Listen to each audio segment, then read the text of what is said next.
Good afternoon and welcome to Global History and Geography 2. So Global History and Geography 2 is a course that culminates in a Regents exam. It's building off of the material from Global 1, but the Regents does not include that content.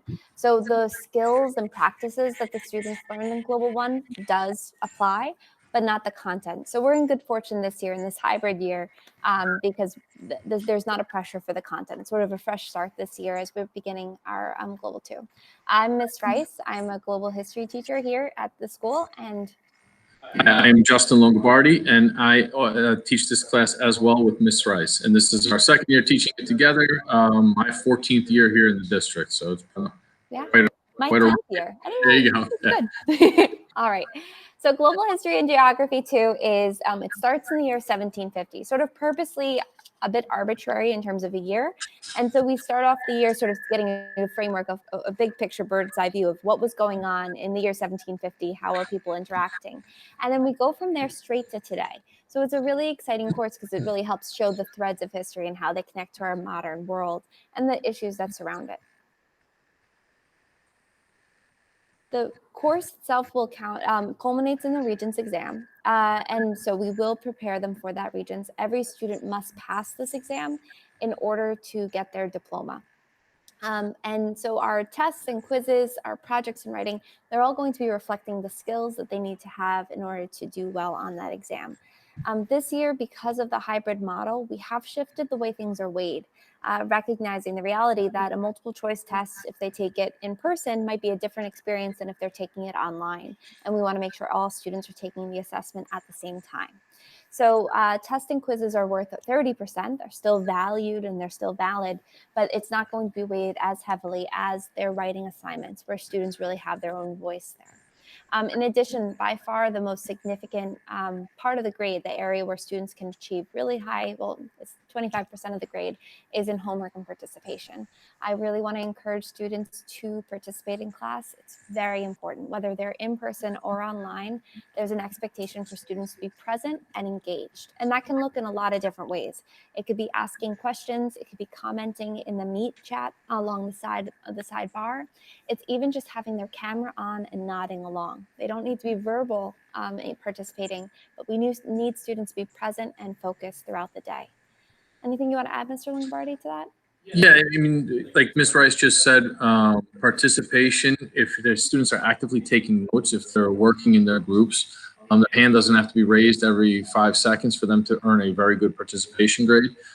It's a really, really great way. Now that it's worth 25% of the grade, it's a quarter of each marking period grade. It's a really, really easy and great way to bring their grades up each quarter. So it's really important. We stress that they really try to do their best in terms of participation and homework to increase their quarter grades. One other thing I really want to emphasize is the use of Academy period in our classes. Academy is such an important resource, especially this year where it's hard to have those one-on-one conversations with students. It will always be virtual. On Classroom, it's posted how to access our Academy periods. For mine, it's as simple as just visiting meet.google.com and then typing in the word Rice. Ms. Longobardi, you have a link though? Yes. It's a link for Mr. Longobardi's class. We have a link. I have a link and it's posted to our Google Classroom page. So they could just click on that link and they'll automatically join my Academy. Yeah. So please encourage your students to take advantage of that space and that time together. So with regards to the Regents exam, as Ms. Rice mentioned earlier, each student in the class is going to be required, each student in the school is going to be required to take and pass this Regents exam in order to graduate.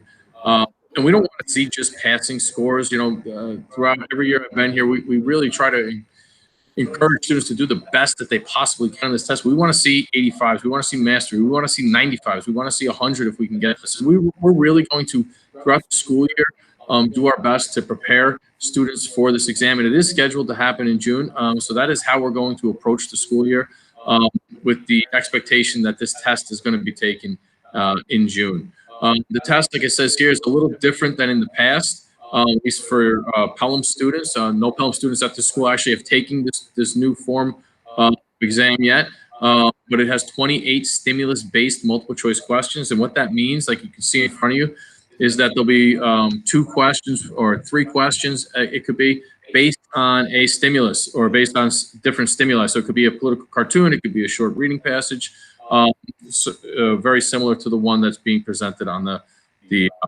screen in front of you.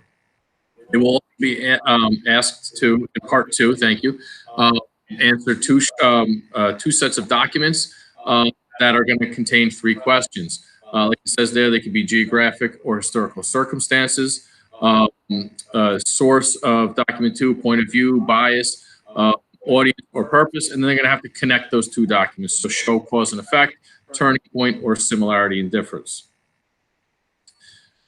And then, It's okay. Now the last part. yeah, and then lastly, they're going to be asked to write an enduring issue essay. So they're giving a set of documents, usually about 5 documents, and they're going to be asked to come up with an enduring issue, and then connect those documents using that enduring issue and write about them. And throughout the school year, they will be exposed to both the short answer, enduring issue, and stimulus-based multiple choice questions. That's it. Thanks so much for watching, and please don't hesitate to reach out to us if you have any questions or concerns. One other note I forgot to mention earlier, this year we're not passing out a physical textbook, but we do have textbooks available. If your child is in need of one or would like to reference one, please email us, but there's no need. All of our information will be passed out through Google Classroom. Every assignment will be posted there, and there's the expectation that everything will be handed back to us through Google Classroom. So today, this year, everything will be presented in a virtual format. Take care.